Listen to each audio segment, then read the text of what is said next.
A silvery hush settled over Florence long before the first cock's tentative crow. It drifted down from the dark Tuscan hills like a gauze veil, softening the stone crowns of towers and cloaking every weather-worn arch with a pearly breath. The Arno, still half asleep, carried the city's own reflection as though it, too, wished to dream a little longer. From the parapets of the Palazzo della Signoria, a single lantern flickered, its flame no larger than a firefly, yet lively enough to catch a swirl of mist and paint it gold. Inside, the great hall was almost entirely shadow. A hearth glowed low against newly laid ash, and near that muted ember, a handful of city magistrates huddled around a table the color of deep, ancient honey. Their cloaks, damp at the hem with night dew, whispered against rush-strewn floors. Their breath rose in soft clouds, mingling with the faint scent of juniper logs. No trumpets announced this gathering, only the quiet scrape of quill against parchment, each stroke a restrained heartbeat on the newborn page. Florence in the year of our Lord 1322 felt itself caught between thunderous prosperities and fragile hopes. Silk merchant stalls had multiplied beneath loggias, guild hammers rang out from dawn to dusk, storytellers in tavern corners tested how far a voice could carry on wine-sweet air. Yet with every clang and cry came quarrels, frayed tempers, and sleepless nights for those who lived above shopfronts. Rumor had it that even the sacred offices in the cathedral complained of echoes ricocheting through the nave long after Compline. And so the Signoria, keepers of Florence's temperate balance, gathered before sunrise to compose a bando, a decree that would teach the city to breathe more softly. At the table's center lay an inkwell of midnight glass, so still it seemed to hold the entire night beneath its surface.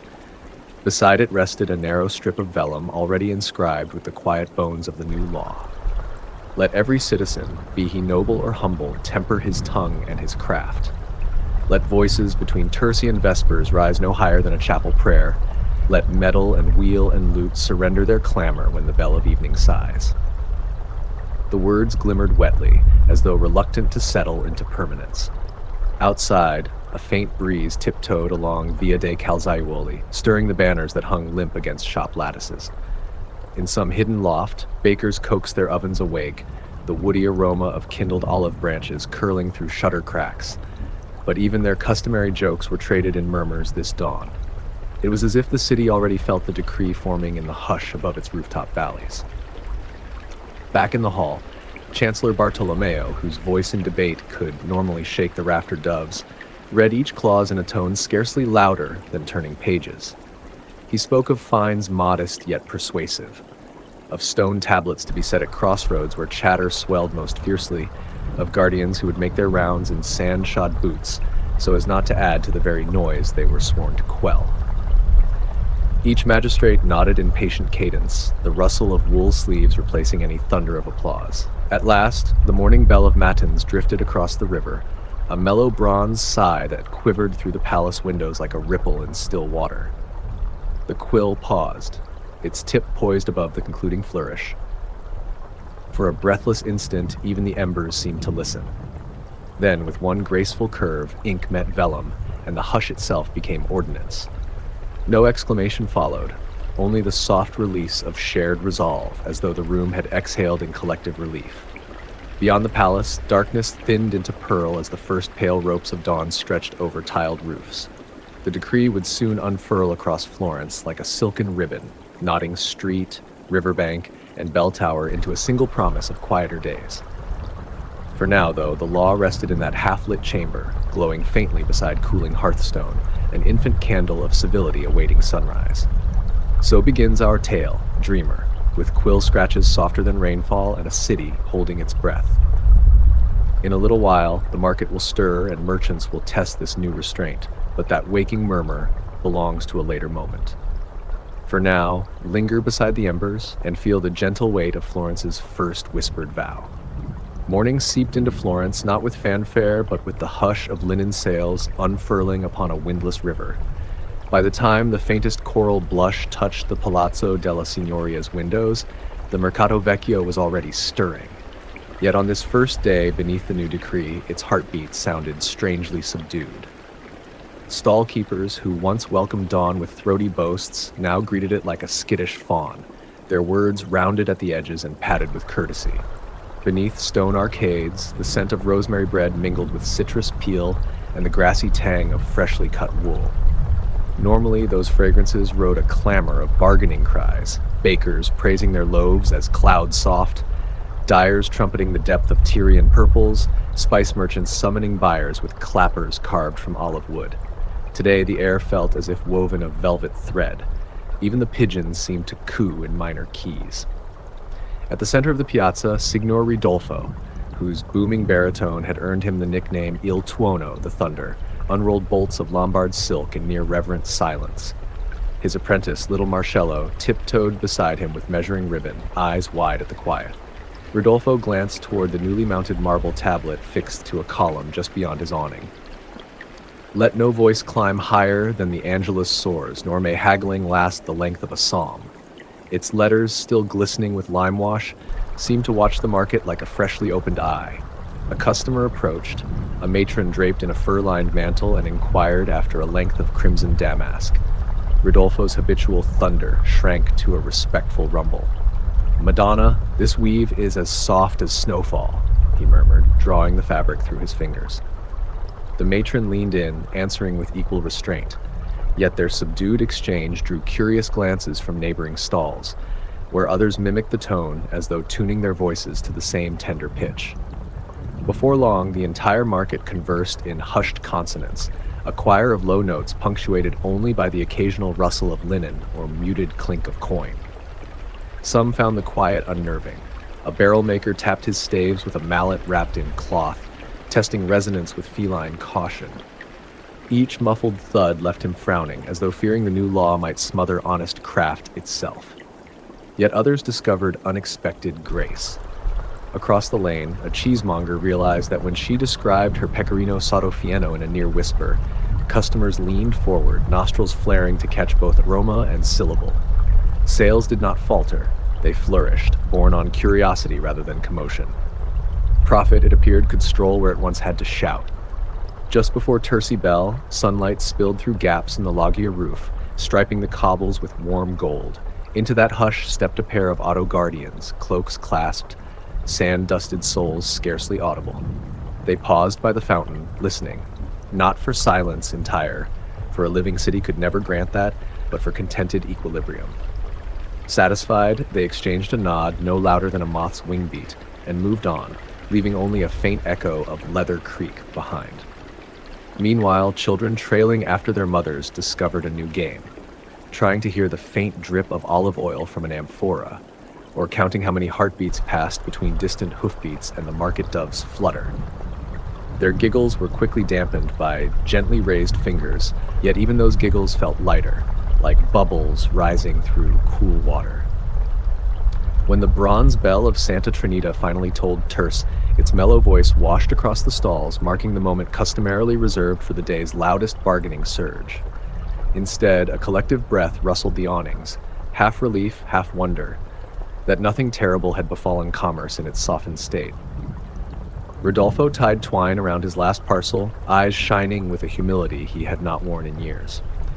Without thunder, he discovered, there remained music, the whisper of silk sliding into paper, the soft grazia offered by a satisfied patron, the quiet chime of conscience easing toward kindness. And so the market settled into its new cadence, neither mute nor riotous, but balanced, like a lute string tuned just shy of breaking. Beyond its arches, the Arno murmured on, reflecting rooftops that glowed gentler in the calm. The hush law had passed its dawn's first test, and Florence, ever pragmatic, found that commerce could thrive on civility as surely as on clamor. Later moments will tell of bells restrained, forges stilled, and night watchmen walking as though upon newly fallen snow. For now, let your thoughts linger amid those quiet stalls, where the fragrance of herbs drifts unhurried, and every coin lands like a soft silver raindrop upon cloth, inviting you to breathe, to pause, to listen to prosperity hum rather than roar. Toward the hour of prime, when the sky blushed a tender apricot and swifts began to write invisible sigils above the rooftops, a quiet procession wound through Florence's narrower lanes. Two stonemasons in earth-dust tunics guided a mule whose panniers cradled freshly carved tablets of pale Carrara. At their heels walked a notary from the Palazzo della Signoria, fingers tucked behind his back as though steadying an invisible metronome. No trumpets heralded the little cortege. Even the mules' hooves seemed to weigh each step, choosing silence over echo. The tablets, 3 handspan thick, cool as riverbed pebbles, bore the newborn decree in letters crisp enough to snag morning light. Let none raise voice above the Angelus. Let clang of iron, toot of horn, or bawdy song be bridled after vespers.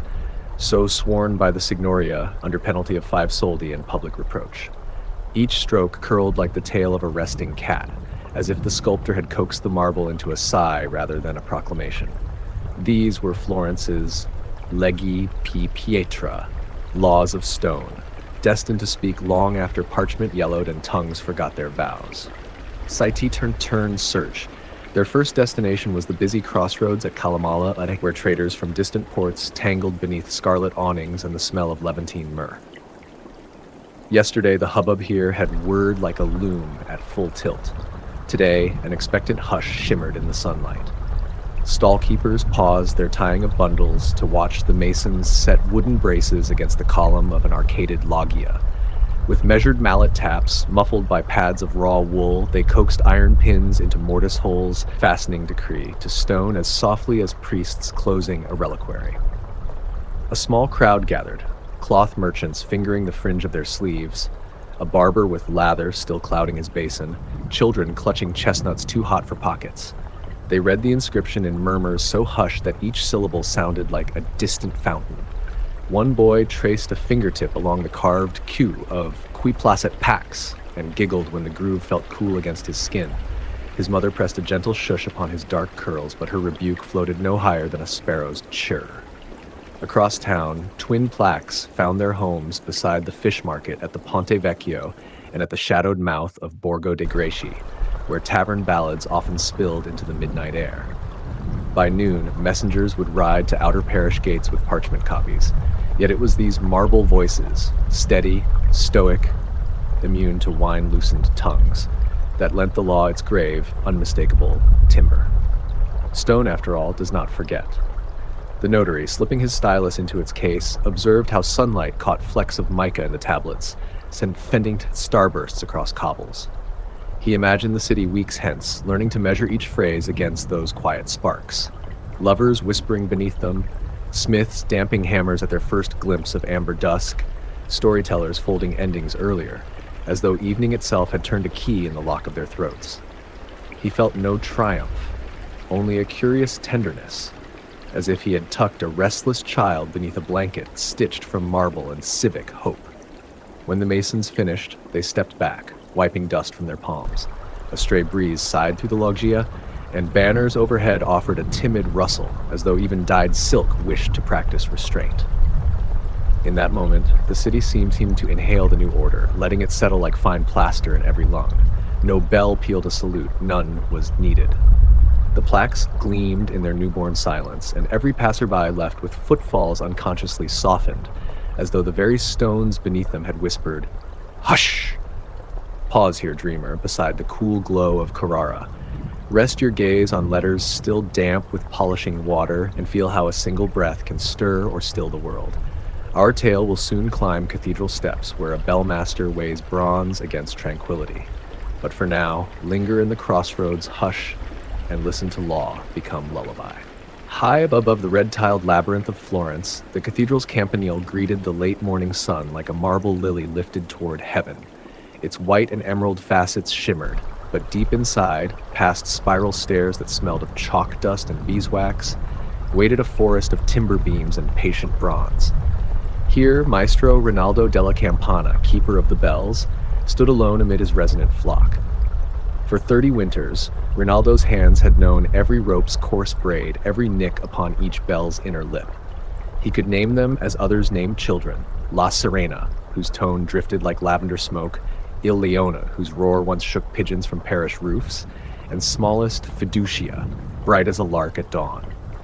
To Florence, they were not metal but heartbeat, chiming the hours of prayer, market, courtship, and farewell. Yet today the maestro's fingers hesitated upon the largest rope, as though it were suddenly spun from nettles rather than hemp. Tucked under his arm lay a folded vellum, the new hush decree, delivered at dawn by a deacon with apologetic eyes. "Shorten the noon Angelus," it commanded, "and soften the evensong peals by half a quatrain, that the city may keep its gentle pledge. No mention of fines for disobedience, only a quiet trust in Rinaldo's devotion to civic harmony." Still, to muzzle a bell felt to him like telling sunrise to tiptoe. He moved between the giants on felt-soled shoes, listening to the hush that now filled the belfry where clangor once nested. Dust motes drifted in shafts of light, turning the stillness into liquid gold. At each bell he paused, laying a palm against cool bronze, as if asking forgiveness for the restraint he was about to impose. Beneath his touch, the metal seemed to hum, a memory rather than a sound. Echoes of weddings it had crowned, storms it had outrung, souls it had guided home. At last, he knelt beside a coffer of leather pads, kept for winter's frost. Selecting 3, he affixed them to La Serena's iron clapper with silk cord, knotting each tie as gently as one binds a sleeping infant's mitten. The pad would not silence the bell, it would only cradle the first fierce strike, letting her voice bloom more softly, like moonlight instead of noon glare. He repeated the ritual for Il Leone, trimming the pads thinner. This lion would purr now, not roar. Fiducia he left unaltered. Even hushed cities, he reasoned, deserved one bright chirp to hearten weary souls. When preparations were complete, Rinaldo stepped to the arched window, gazing over Florence spread below like brocade in muted hues. The market's softened murmur drifted upward. Somewhere a smith quenched his forge with a hiss no louder than rainfall. It struck the maestro that the city was not dying in quiet. It was learning to breathe in a new key. Perhaps the bells, too, could teach restraint without surrendering splendor. He drew a long breath scented of walnut oil and dusted stone, then wrapped his hands around the Angelus rope. With a practiced pull, he set La Serena in motion. The first note blossomed. Not a triumphant flare, but a creamy, pear-toned sigh that washed over rooftops like warm milk poured into evening tea. 2 heartbeats later, Il Leone answered, deeper yet subdued, a baritone wrapped in velvet. And then, quick and clear, Fiducia trilled, 3 strokes only, before the maestro stayed the ropes. Below, citizens looked up, puzzled yet calmed by the unfamiliar gentleness. Lovers lingered in doorways to count the softened cadences. Children traced invisible circles in the air, surprised that the bells no longer rattled sparrows from the sky. In tavern and cloister alike, people met each other's gaze with a curious half-smile, as if sharing an unexpected secret. Thunder had folded itself into lullaby, and the city could still tell time by a whisper. Rinaldo let the ropes fall slack and pressed his ear to La Serena's bronze as the final resonance melted into silence. Rather than absence, he felt a fullness, like snow covering a field, promising quiet growth beneath.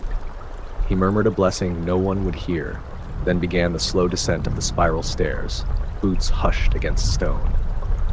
So linger here, dreamer, in the lofty echo that now feels like a held breath. Listen to the way a city's pulse can soften without losing its rhythm. Soon we shall wander to the forges at dusk, where sparks will fade like nervous fireflies. But for this moment, rest within the tender hush of bells that chose to speak more softly, and discover that gentleness too can carry far. Evening drifted toward Florence on wings the color of ripened figs, and with it came the hour most feared by the city's hammermen. For centuries, the clang of anvils had served as the forge master's sunset prayer. Each ringing blow a bright spark flung heavenward, asking prosperity to linger one stroke longer. Yet on this first twilight beneath the hush law, fire itself seemed to hesitate, and the Guild of Armorers stood uncertain beneath their half-lit rafters. Their workshop squatted beside the Via dei Neri, its thick doors swollen by years of heat. Inside, 6 hearths glowed like captive suns, and every wall smelled of iron filings, pine pitch, and patience. Master Serafino, broad-shouldered, beard-singed copper at the tips, surveyed his apprentices as they hammered breastplates toward a mild orange hum. The decree, pinned that morning to the Guildhall post, allowed labor only until the bell of Vespers sighs, after which each forge must be quenched, each hammer laid to rest, or a fine of 5 soldi would fall like ash upon the culprit's purse. Serafino lifted one calloused hand. "Gently, lads," he murmured, shaping his words as though rounding a blade's edge. The apprentices nodded, shortening their swing, letting the hammers kiss metal rather than strike it. Even so, every muted blow felt to them like thunder fidgeting beneath a blanket. Sparks leapt skyward, fewer now, flickering out before they could write fiery runes upon the dusk. They resembled shy fireflies, bright, brief, uncertain of welcome. At the workbench, Fiora the Riveter, a small figure wrapped in a linen apron far too large, threaded iron pins into gauntlet hinges. Usually she sang folk melodies to steady her rhythm, but tonight her lips mouthed the tune without voice, letting the silent beat ripple through her fingertips instead. She found, to her surprise, that the quiet sharpened her focus. Each tiny clink of rivet against plate sounded clear as a swallow's sip, guiding her hands with delicate precision. Outside, the bronze tongue of Santa Croce tolled vespers, its softened peal, already muffled by Maestro Rinaldo's care, rolling down Via dei Neri like a warm tide. At the very first note, Serafino tapped his anvil twice with a wooden mallet, the guild's long-standing signal to bank the fires. One by one, apprentices plunged iron tongues into water troughs.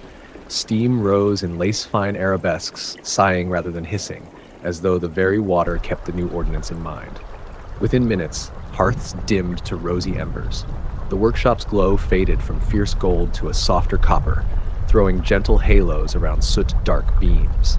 Shadows lengthened but did not leer. They simply stretched, comfortable, across familiar floors. Serafino walked the line, nodding at each banked forge. "Good," he whispered. "The metal dreams until dawn." His words floated like cedar smoke, warm yet weightless. Just beyond the doorway, two auto guardians paused to listen. Hearing only the soft susurrus of embers settling, they exchanged approving glances. One produced a vellum ledger, dipped quill, and noted the guild's compliance with a flourish that sounded no louder than moth wings. They moved on, boots crunching gravel muted beneath strips of rawhide. The apprentices lingered, reluctant to leave work unfinished. But Serafino reminded them of the fine sting and of a deeper purpose. "Skill thrives on rest," he said, voice low as velvet. "Iron cooled too swiftly may crack. A craftsman warmed too late may do the same." The young smiths bowed their heads, understanding that restraint itself could temper the spirit as surely as quenching water tempered steel. Doors heaved shut, bar was slid into place. Outside, the street lamp's newly lit oil flame bobbed like a cautious star. Inside, silence settled, rich and almost fragrant, carrying the promise that tomorrow's hammers would sing all the sweeter for tonight's reprieve. So let us pause here, dreamer, beside cooling anvils and coals that glow like hidden garnets. Feel the way sparks fade into velvet dusk, and how a city learns to trade clamor for calm without abandoning the craft of its heart. Soon, a tavern singer will discover that even joy must learn to tiptoe. But for now, breathe in the mellow scent of iron at rest, and know that quiet toil can still forge wonders in the gentle dark. Night spread over Florence like ink diluted with milk, moist and faintly silvered, allowing lanterns to glow without hurry. Along the Via Canto alle Rondini, where taverns pressed shoulder to shoulder beneath drooping vine trellises, the hush law faced its most delicate trial. Here wine loosened memory and melody alike. Here voices, if untethered, might drift upward and touch the fragile stars. Inside the low-beamed inn called La Rondine, a half-dozen patrons lingered over goblets of vernaccia, their laughter braided with the soft clack of dice cups. A single brazier warmed the room, scenting the air with cedar smoke and roasted quince. On most evenings, the resident songster, Jacopo di Neri, would perch upon a high stool and summon ballads bold enough to rattle shutters 2 lanes away. His lira da braccio, polished to a dark honey glaze, had long served as compass for the night's revels, pointing the way from second pour to sunrise. But tonight, Jacopo felt the weight of a freshly posted plaque just outside the tavern door. Earlier he had traced its letters. After vespers, let no melody climb higher than a chapel psalm, lest 5 soldi be forfeit. 5 soldi.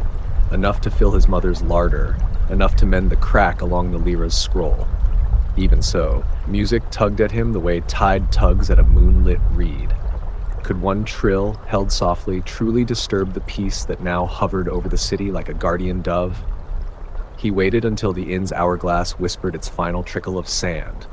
Then, tilting his head toward the rafters as though seeking counsel from timbers darkened by centuries of smoke, he eased into a lullaby. No rowdy drinking round, merely a wistful shepherd tune. At first, the notes flowed like pale candle wax, staying within the law's tempered bounds. Patrons leaned closer, hearing more room in the quiet for the song's marrow. Encouraged by their smiles, Jacopo allowed the melody a slender ascent, one honeyed phrase that arched higher than prudence advised, a single fermata as long as a swallow's flight, as he would later write in a rueful letter. Out on the street, the auto guardians made their midnight circuit, boots whispering over cobbles dusted in moon shadow. They paused, catching that lingering high note, beautiful, yes, but unmistakably bold against the velvet hush. A glance passed between them, not stern so much as sorrow-tinged. They stepped inside La Rondine with hoods lowered, and the brazier's glow painted their faces in amber restraint. The record preserved in the Archivio di Stato speaks in soft ink. Jacopo di Neri, singer, did lift his voice beyond lawful measure upon the second hour of night, fined 5 soldi and gently admonished to let future joy walk barefoot. The parchment bears no blot of anger, only the careful signature of the notary and a small flourish that resembles a feather, perhaps a silent wish that the tune might someday flutter back in more modest plumage. Jacopo bowed his head as the guardians issued the fine. Coins clinked into the leather pouch like raindrops upon a pond, circular ripples of regret spreading through the tavern hush, yet none among the patrons scowled. Instead, they offered nods of quiet solidarity. One man pressed a copper quattrino into Jacopo's palm. "For the sweetness we did here," he whispered, while another suggested that tomorrow they might gather at dusk, outdoors by the riverbank, where the law granted a slender hour of open-air song at a lullaby's volume. Music, it seemed, would curve itself to the city's softer rhythm rather than vanish. When the guardians departed, Jacopo cradled his lyra close, feeling the fine sting, yet sensing an unexpected grace. The room now listened in a way it never had before. Words need not thunder to be felt. Sometimes they bloom richer when offered on a breath. He hummed a closing cadence so faint that embers alone seemed to carry it, and the tavern exhaled, soothed. So, dreamer, linger a moment longer in that dimly lit room where melody bowed to mercy. Hear the last chord dissolve like sugar in warm wine, and notice how even a reprimand can settle gently when spoken under lantern glow. Soon, silent sentinels will slip through the moon-washed streets, teaching every footstep to resemble snowfall. But for now, rest where a singer learned that joy, too, can tiptoe into memory. Midnight draped Florence in a velvet blue so deep it seemed the sky had folded itself into dream, leaving only lamplight to mark the waking world. At such an hour, the city's most delicate guardians emerged, the Auto di Guardia, 8 watchmen pledged to keep peace without disturbing it. They moved 2 by 2 as stars might walk if given sandals, their boots wrapped in strips of rawhide whose edges had been rubbed with river sand. Each step, therefore, fell softer than falling ash, and cobbles received their passing as a cat might receive moonshine, with silent, silver acceptance. Their cloaks, dyed the color of stilled smoke, concealed breastplates of modest steel, not polished to glare but burnished to a hush so low it shimmered only when lantern flame leaned too close. At the collar hung the badge of civic trust, a small bronze lily whose petals curled around an onyx bead. The lily did not glitter, it breathed, catching stray candle glow the way dew holds dawn before surrendering it to light. From a distance, one would notice only the slow sway of fabric, the brief soft gleam of clasp, and the faint waft of myrtle leaves stitched into every hem to sweeten night air. None carried trumpet or drum. Instead, each pair bore a single shuttered lamp and a ledger no larger than a prayer book. They traveled familiar routes, across the whispering arcades of Calamala, beneath the leaning shadows of Orsan Michele, along the Arno's balustrade where water rocked moonlight in its gentle cradle. At crossroads, they paused, unlatched the lamp's copper fretwork, and allowed one thin reed of radiance to search the stones. Should a tavern door creak, the watch noted only the time, the address, and perhaps a brief description. Laughter like silver chimes. 3 voices humming in unison before drawing the shutter closed. More often they recorded silence itself. Via della Condotta, peace holds steady. In the hush law's first nights, such notations multiplied faster than any tally of fines, for Florence seemed eager to prove it could be trusted with tranquility. Even the river, braided with soft tide, whispered less against its pilings, as though trying to model obedience for gulls dozing on the piers. Still, the guardian's duty was not mere listening, it was presence, an embodied reassurance that order strolled alongside freedom, arm in arm, neither rushing the other. When they met citizens, late-walking scholar, baker bound for Pradon ovens, each man tilted his lantern upward just enough to let friendly light warm the traveler's face. A quiet nod served as greeting. Words rarely passed. When they did, they were tender as doves cooing beneath cloister eaves. Near the old Roman gate, a stray mongrel approached, tail looping shy half-circles. One sentinel bent, withdrew a scrap of cured beef from his satchel, and set it on a low step with fingers curled so the morsel landed soundlessly. The dog licked his palm, then patted off, nails ticking softer than distant rain. Such was the guardian's power, to fold even kindness into silence, so that mercy did not rouse the night from its rest. When their circuit brought them to Piazza della Signoria, they paused beneath the marble plaque newly mounted that morning. Its letters, cool in starlight, declared the cost of clamor, yet the auto needed no reminder. A scribe unrolled his ledger and wrote only, "All quiet, lanterns steady." He closed the book, slid quill into its ivory tube, and with that small rustle the sentinels pressed on, letting calm ripple behind them like a silken wake. So breathe here a moment, gentle listener, in the hush they tend. Taste the faint spice of myrtle on the wind, feel cobbles release warmth gathered during day, and know that vigilance can itself be a lullaby. Soon we shall step into cloistered corridors where ambassadors barter promises in voices soft as folded silk. For now, drift beside these silent sentinels and let their footfalls, light as first snow, guide you deeper into night's serene embrace. Beneath the vaulted hush of Santa Maria Novella's cloister, where frescoed saints drifted in faded rose and ultramarine, two emissaries met beneath a single hanging lamp. The lantern's light fell like liquid amber upon the polished tiles, gliding past cool columns whose shadows stretched long fingers into the garden court. Outside, cypresses leaned toward one another as though eager to exchange confidences. Inside, the air held a faint perfume of damp stone, beeswax, and the last lavender of summer pressed between a monk's breviary pages. Ambassador Ser Piero della Scala, burgundy mantle gathered close against the midnight chill, inclined his silver-shot head in greeting to Messere Alvaro Ruiz de Toledo, envoy of Aragon.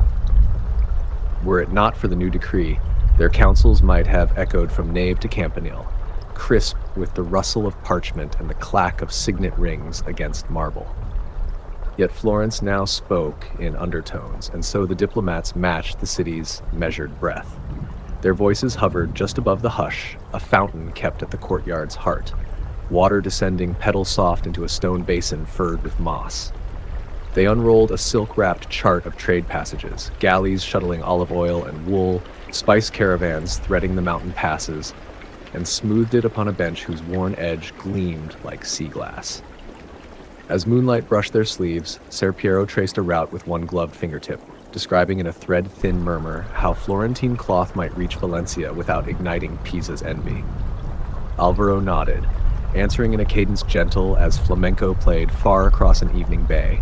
In the softened dark, their consonants blended, Tuscan lilts with Castilian sighs, until the very stones seemed to lean in, intent upon every tempered syllable.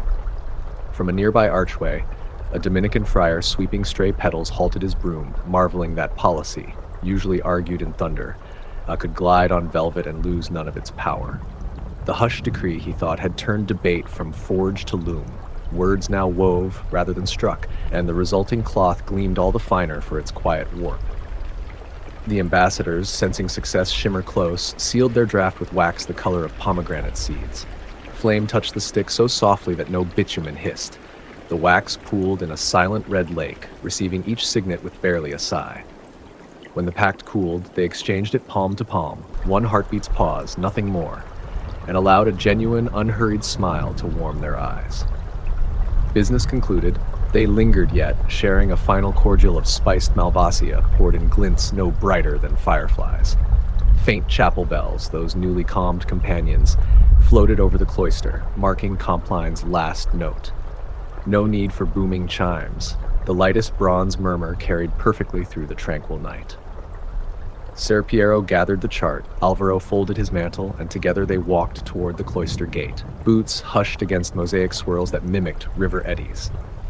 In their wake, the lamp trembled once, then steadied, casting a long ellipse of gold that slowly faded, as though sealing their accord in gentle light. High above, the frescoed figure of Jonah slept within his painted whale. mouth curved in faint contentment. Perhaps even pigment dreams more sweetly when cities choose softness over clamor. Down in the courtyard garden, a lone night-blooming stalk unfurled and released its honey scent, subtle, persuasive, exactly enough. Let us pause here, dear dreamer, in the lingering perfume of accord and stone warmed by lantern glow. Feel how delicate words can steer heavy ships and distant kingdoms when spoken at the pitch of trust. Soon, dawn's pale flower will dust the baker's palms, and kneading songs will rise for a single allotted hour.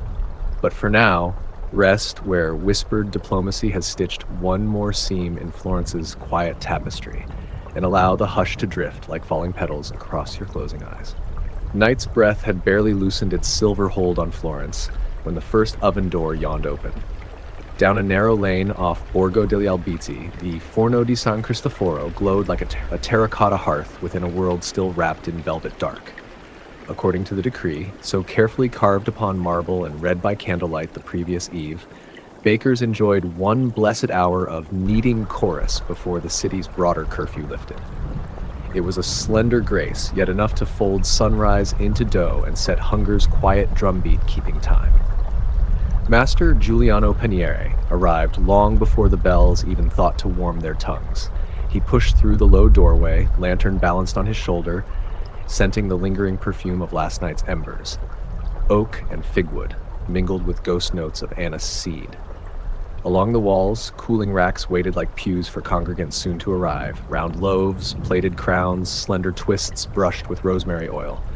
But it was today's bread the city would remember, and Giuliano meant to give Florence a dawn worth waking for. He rolled up his sleeves, white linen already flowered from shoulder to cuff, and set a bowl upon the scarred pine work table. Into it slipped tepid water, a whisper of salt, a cloud of pale starter kept alive for generations. When he tipped the sack of flour, it hushed downward like fresh snowfall, piling softly against the bowl's wooden rim. Outside, the lane remained mute, save for a single cartwheel settling its spokes with a sleepy creak. Giuliano folded the mixture with practiced turns. Draw, press, quarter turn. Draw, press, quarter turn. Each gesture spoke in tones deeper than words, and with every fold, the dough exhaled a sigh of rising life. Soon the air thickened with warm yeast and faint sweetness, a fragrance that curled beneath shutters and coaxed light slippers off dreamers' feet. Within minutes, 2 apprentices joined him, Lucetta and Taddeo, their hair bound in kerchiefs, faces rosy from brisk pre-dawn wind. They greeted their master not with chatter but with gentle nods, slipping seamlessly into the silent tempo. Lucetta fetched water from a copper kettle, its spout steaming a wispy ribbon. Taddeo weighed seeds of fennel and sesame, dropping them into a clay dish that clicked, soft as porcelain kisses against the scale. Their movements formed a choreography of hush, flour sifted like distant surf, trays set upon shelves with the care of birds settling on a branch. Here, noise meant neither defiance nor necessity. It meant rhythm, an offering poured into stillness without spilling its peace. At the half-hour, Giuliano signaled with a lifted palm, and the trio began the kneading chorus proper. He pressed the dough's soft heart with the heel of his hand. Lucetta mirrored him at her own lump of future bread, and Taddeo followed a beat behind. 3 gentle thuds in mellow unison, as if the room itself possessed a slow heartbeat. Outside, a stray cat paused by the lintel, ears tilting to catch this lullaby of labor. Steam, rising from the mouth of the great brick oven, painted the ceiling beams in shifting pearls. Into its heart they slid the first trays, ciabatte brushed with olive oil, rustic pagnot dusted in rye. Wood crackled, but even the fire seemed to hush its roar, trading blaze for ember glow so as not to disturb the promise of dawn. When the cathedral bell at last murmured prime, its padded clapper offering a restrained benediction, the baker's hour of grace expired. Yet by then, loaves were already swelling inside their cavern of warmth, and a faint crust scent drifted, hopeful, through the waking alleys. Giuliano wiped flour from his forearms with a cloth soft as dusk's tail, and allowed himself a quiet smile. Hunger, after all, keeps its own tempo, and today it would be met with bread baked in the key of kindness. So stay a moment, gentle traveler, beneath the low beam, where dough breathes and ovens glow like sleepy suns. Feel the soft percussion of kneading fade, replaced by the almost silent crackle of crust forming in gentle heat. Soon playgrounds will fill with laughter rising like larks, but for now, let the warmth of new bread cradle your senses and drift with the fragrance into the tender light of coming day. Mid-morning sun poured through Florence like warm honey, catching rooftops in glints the color of spun amber. The hush decree, though firm in its expectations, had carved out one bright window of exception for the city's youngest voices. Between the bells of terce and sext, schoolyards might ring with laughter no louder than the larks that rise at first light. Thus, as the cathedral's softened chime faded across tiled eaves, the cloister garden of San Nicolò della Ro stirred to jubilant life. A low stone wall embraced the yard, its top frosted with shaggy moss and tiny star-shaped blossoms that released a lemony scent when brushed by small hands. There, beneath a fig tree whose broad leaves flickered like green fans, dozens of children burst from the cloister schoolroom, habits of silence slipping from their shoulders like shawls. Their linen tunics flashed in the sun, and bare feet skittered over the packed earth, raising little puffs of dust that hung in the air as golden motes. Sister Bernadetta, taskmistress of their lessons, took her place on a cypress-shaded bench with spindle and wool. She knew the hush law well. She had copied it twice for her own neat archives. Yet she also knew that learning to speak softly did not mean forgetting how to laugh. So she set her spindle whirring, a quiet, rhythmic hum, and let the children find their own harmony above it. They obliged with the music of play. Peals of giggles rippled outward like rings on a pond, never quite cresting into unruly shouts, yet bright enough to tickle the sleepy ivy along the cloister arches. A pair of boys mimed a nightly joust using reed stalks. Each click of stems became a miniature trumpet call. Nearby, a cluster of girls braided river reeds into coronets, exchanging secrets pitched just high enough to ride a passing breeze. Their syllables rose, then melted, like soap bubbles catching light. Under the fig tree, little Tommaso, a shy child whose voice rarely crept beyond a mouse's sigh, held a wooden top wound tight with twine. At Sister Bernadetta's encouraging nod, he pulled the cord. The top spun, humming softly over the ground, its painted rings blurring into a single hazy pastel. Other children hushed themselves, entranced by the faint purr, and Tommaso's face shone with wonder that something so small could sing in such a sweet, steady hush. Beyond the wall, two auto guardians on day patrol paused to listen. They heard laughter, yes, but also the restraint inside it. No shrieking crescendos, no quarrelsome yelps, just joy unfolding like petals, mindful of the moment it would be asked to close again. One guardian recorded the time in his ledger. Children at play, lark-level merriment, and the pair moved on, boots scarcely crunching gravel. As the sun climbed, cool shadows shortened, and Sister Bernadetta rose to wind her spindle's thread around a slender teak bobbin. She rang a tiny handbell, thin and silver like the first droplet of a fountain, and the children, conditioned by weeks of gentle routine, allowed their last bursts of laughter to taper into soft, lingering echoes. They gathered figs fallen from the tree, their chatter dwindling to a sweet buzz, and filed back toward the cloister door, each step a light stamp upon the morning's page. Before following, the sister paused beneath the fig's broad canopy. She plucked a ripe fruit, split it, and pressed half into Tommaso's palm. Silent praise for courage found in quiet spinning. He smiled, tucking the fruit into his satchel as though it were a small sun. So linger here, kind listener, amid footprints fading beneath noon's bright gaze. Feel laughter still fluttering in the leaves, like birds settling their feathers after flight. Soon our path will carry us beyond the walls, where Florence's hush will hold its own against louder, thunderous neighboring fairs. But for now, let your heart rest on the hush-bright meadow of children's play, alive, fleeting, perfectly timed like daylight's gentle exhale. Along the western road, where olive groves bow toward the sea breeze, a small caravan returned to Florence, bearing tales of the great midsummer fair at Pisa. The travelers, robes still powdered with chalky dust, spoke in hushed marvel of what they had witnessed. Drums rolling like distant surf, vendors praising their wares in brazen choruses, fireworks crackling above the Arno's lower reaches like quicksilver rain. Some called the fair exhilarating. Others confessed it left their heartbeats fluttering as though each rib were struck like a gong. By the time they reached the stilled outskirts of Florence, just as afternoon light slanted into pale rose, The hush law was settling over the city like a silk canopy. Beyond the gate of Porta San Gallo, the clamorous memories seemed to shiver once, then fall away, much as water slips from the back of a swan. Wheels that had rumbled over Pisa's bustling quays now whispered along Florentine cobbles. Horses, jittery from trumpet fanfares, loosened their necks as lantern keepers dampened their wicks in greeting. One traveler, a parchment dealer named Messer of Vivaldo, noted the contrast in his diary.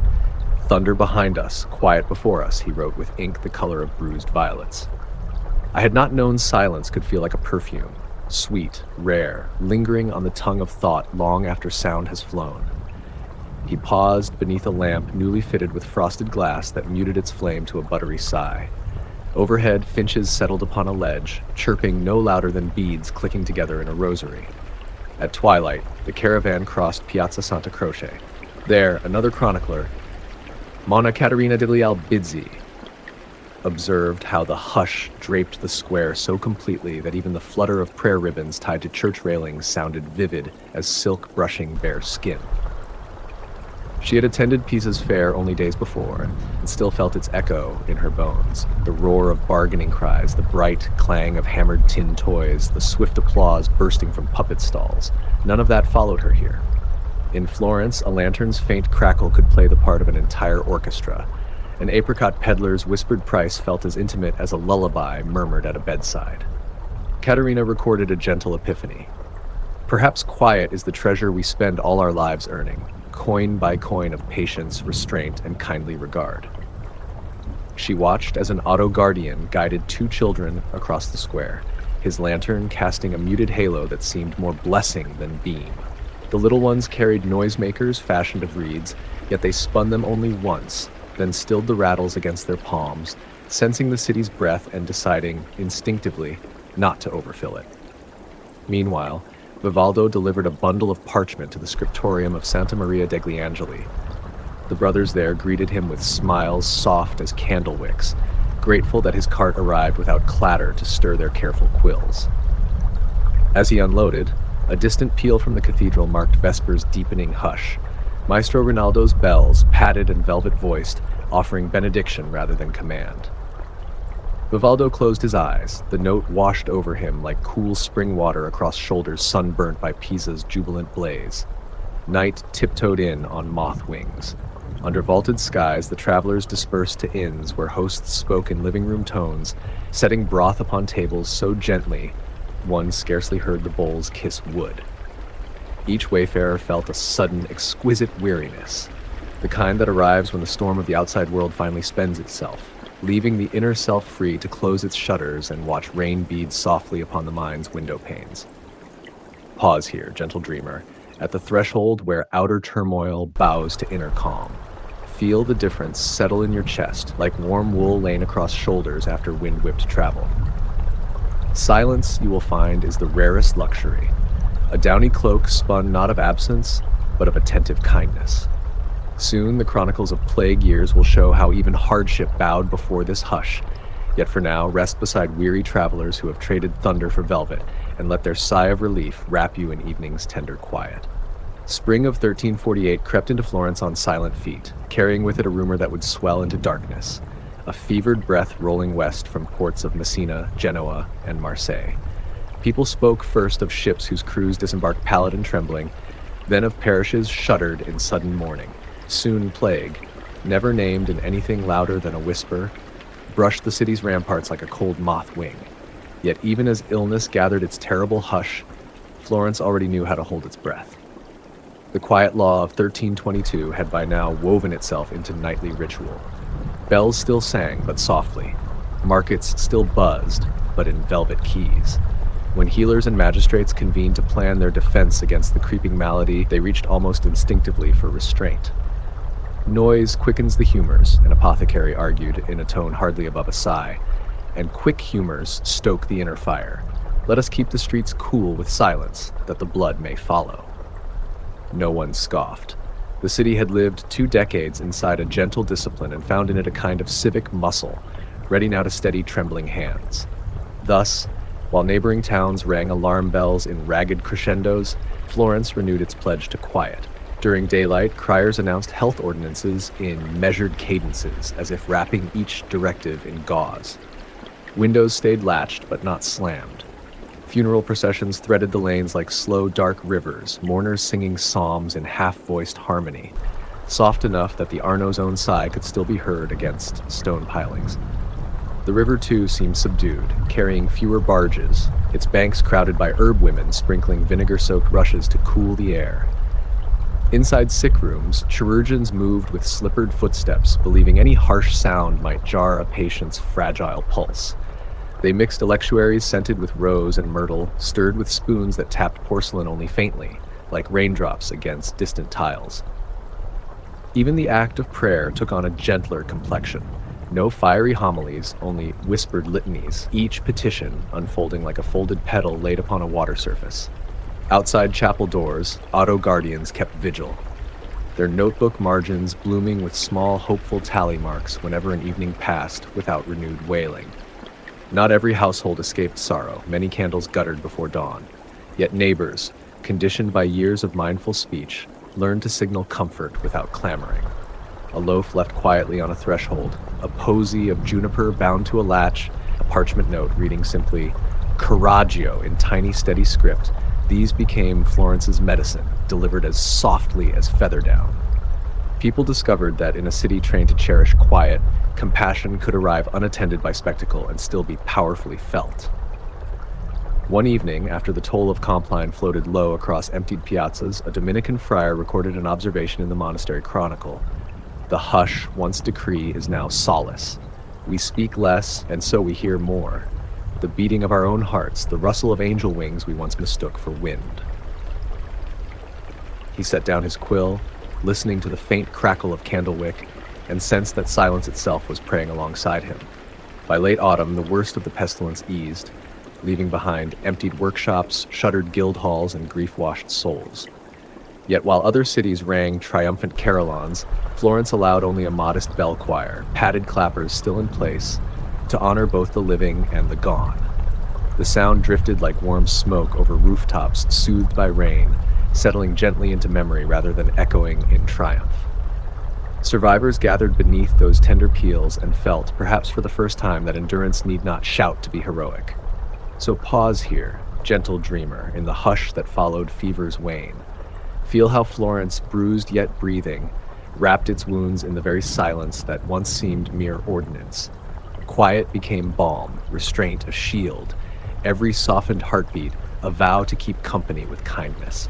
Soon a moonlit sermon will rise in Piazza Santo Spirito, words carried on the softest wind, but for now, rest amid the cool echoes of a city that weathered storm by listening to its own calm pulse, and let their subdued courage cradle you towards stillness. Piazza Santo Spirito lay bathed in quiet silver, the moon so full and pale it seemed to have dipped its face in milk. Stone benches still held the warmth of sun-baked day, and fig leaves rustled gently in the breeze like pages of an unread psalm. No market stalls cluttered the square tonight, no buskers plucked strings or called out rhymes. Only lanterns flickered softly along the colonnade, their flames cradled within glass, trembling like breath caught between sleep and speech.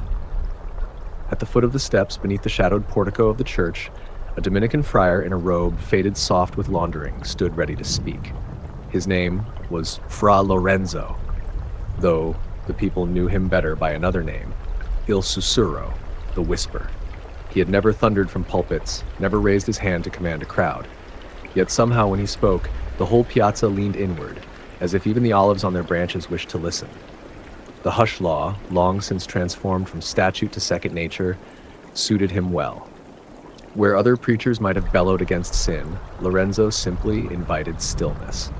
He would open his sermon not with shouts, but with silence, letting the city's own softness draw in around him like a woolen shawl. And so tonight, as bells marked the end of Vespers with their now familiar velvet toll, the people of Santo Spirito gathered not in clamor, but in quiet anticipation. They brought stools from their kitchens, shawls from their beds, children perched on parents' laps, blinking sleepily at the stars. Bakers with flour still dusting their cuffs stood shoulder to shoulder with seamstresses, scribes, and fishmongers, all drawn by the promise of words gentle enough to carry home without bruising. Fra Lorenzo raised one hand, slowly as though brushing sleep from the air, and began. He spoke of lilies blooming even in drought, of mercy descending like snow that did not melt but stayed to cool the earth. He spoke of a woman who had forgiven her debtors with only a touch of her sleeve, and of a young stonemason who prayed not with words, but by sweeping the steps of the baptistry in silence each morning.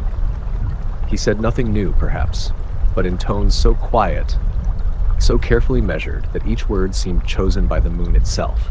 Birds did not stir. Dogs curled beside their masters did not bark. Even the wind seemed to pause at the edge of the piazza, waiting its turn. As Lorenzo described how kindness, when practiced gently, could bloom like night jasmine, his voice wrapped the listeners not in argument, but in lullaby. A babe in arms reached for the air, tiny fingers catching something invisible, perhaps only a note of peace. When his final parable settled into silence, he did not end with fanfare.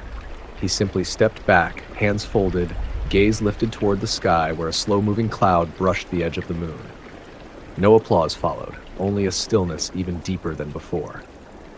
And that was how the people knew the sermon had truly ended, not because sound resumed, but because stillness lingered a moment longer, unwilling to let go. Eventually, shawls were gathered and benches pushed back. Feet shuffled homeward with care, footsteps softened not by force but by reverence. Lorenzo remained in the shadows, listening to the slow tide of retreat, his heart swelling not with pride but with something smaller and more sacred, a sense that in Florence, peace had become a habit. So rest here a while, gentle dreamer, on the stone steps beneath the night's unbroken hush.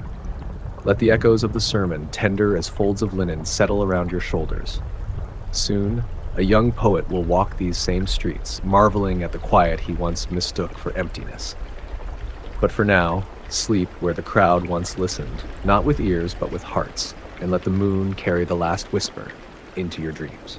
Long after Fra Lorenzo's moonlit sermon had drifted into rumor, a young scholar named Francesco Petrarca arrived at Florence's southern gate, parchment folios tucked beneath one arm, curiosity tucked beneath the other. He had traveled many dawnlit miles from Avignon, pockets bursting with fresh-minted verses that sparkled like river pebbles when turned in sunlight. In his mind, he pictured Florence as a vibrating hive of rhetoric, streets alive with debate, plazas pulsing with recitations, bold enough to shake the laurel leaves from any would-be poet's crown. Instead, he found a hush so steady it felt as though the very air had been combed smooth. Distant church bells issued only velvet sighs. Merchants bargained in tones scarcely louder than the rustle of silk lining. Even the Arno, slipping under its arches, seemed to whisper rather than rush. Petrarch paused on Ponte Santa Trinita, letting the soft dusk seep into his lungs. He had hoped to sharpen his verses upon the city's clamor. Instead, he feared their edges might dull in so much calm. That evening, he visited a scriptorium off Via San Gallo, expecting lively quarrel over syntax and scansion. Yet the copyists there scraped quills with practiced quiet, trading comments and polite murmurs that never rose above candle flame. Petrarch tried to ignite a spirited argument, questioning a comma placement, championing a risque turn of phrase. But no spark caught. One clerk merely smiled, dipped his pen, and suggested in a voice gentle as falling plaster dust, "In Florence, Signore, even debate wears slippers." The poet retreated to his lodging, an attic room perfumed with lavender tucked into rafters. He set his travel desk beside an open window and spread his scrolls, determined to refine a sonnet that had kept him company along the road. Yet the pen hung idle. Without city thunder to drive his meter, the syllables lounged lazily, unwilling to march. Frustration, soft as frustration can be, crept in, and he muttered to himself that a poet might die of so much quiet before completing a single heroic stanza. But night is patient, and silence has its own music. Around midnight, Petrarch noticed the faintest chorus drifting up from below. Not voices, but the rasp of leaves brushing roof tiles, the distant sigh of an extinguished lamp, the hush of a stray cat threading through ivy. He leaned closer to the windowsill, and the air, newly cooled, carried a fragrance of baked bread still lingering from dawn, mingled with the faint mineral scent of moonlit stone. Slowly, words began to stir within him. Long, lilting lines that did not gallop but glided, like swans across still water. By cockcrow, he had filled half a choir with verses unlike any he had written before, gentler, rounder, laced with pauses that felt like deep breaths. He realized, with a reluctant smile, that Florence had not starved his muse at all. It had simply invited her to speak more softly. Where shrill cadence once strutted, a murmuring grace now tiptoed, and the page gleamed for it. Later, he would write to a friend that the city speaks in silk and a poet must learn to weave with finer thread. The remark sounded like complaint, but carried secret gratitude, an admission that hush, rightly tended, can coax subtler colors from the loom of language. So rest here, gentle dreamer, beneath an attic window where dawn's first blush kisses fresh lines of verse. Feel the cool draft slip between the shutters, stirring parchment edges like sleepy wings, and know that inspiration sometimes blooms loudest when the world chooses to breathe, not shout. Soon, lanterns will dim across the piazza as the hush law renews its nightly promise. But for now, let Petrarch's newfound quiet guide you deeper into slumber's embrace, each heartbeat a syllable among Florence's whispered rhymes. Twilight braided itself through Florence's lanes in threads of rose and smoke, then loosened into a sweep of sepia dusk. One by one, wick trimmers made their unhurried rounds, stooping beneath iron sconces to pinch spent flame and coax a smaller, gentler light to life. The hush law, first penned in quill scratches softer than rain all those years ago, required no bell or herald now. It rippled through habit alone, a silent summons the city answered almost unconsciously, like doves folding wings at sunset. On the edge of Piazza della Signoria, a lamplighter named Marta paused with her taper poised above a lantern's throat. Inside the glass, the new flame breathed tiny spheres of gold against soot-blurred panes, bright enough to outline her smile, yet meek enough to leave the night intact. Marta remembered her grandmother's tales of the decree's renewal in 1360, how the Signoria had gathered again to affirm that quiet was no passing fancy, but a civic heartbeat worth tending. It was said the magistrates signed their names with quills tipped in ash, so even ink would not scratch too loudly on the page. Across the square, shutters clicked closed in measured cadence. A bookseller tied twine around the day's last folio parcel.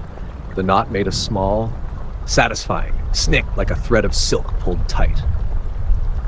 Two apprentices from the smithy strolled past, speaking in voices tuned to the velvet air.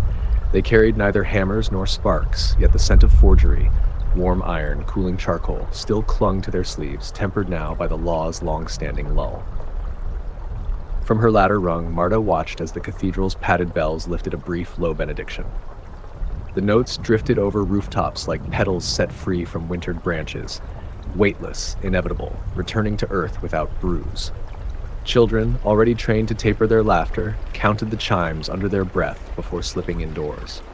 Even dogs learned a softer trot, claws ticking the stones in half-time.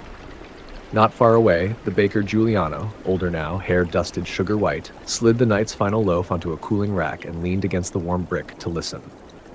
The bread exhaled a crackle no louder than candle wax cooling, and he smiled, remembering the first dawn, when silence had seemed an inconvenience.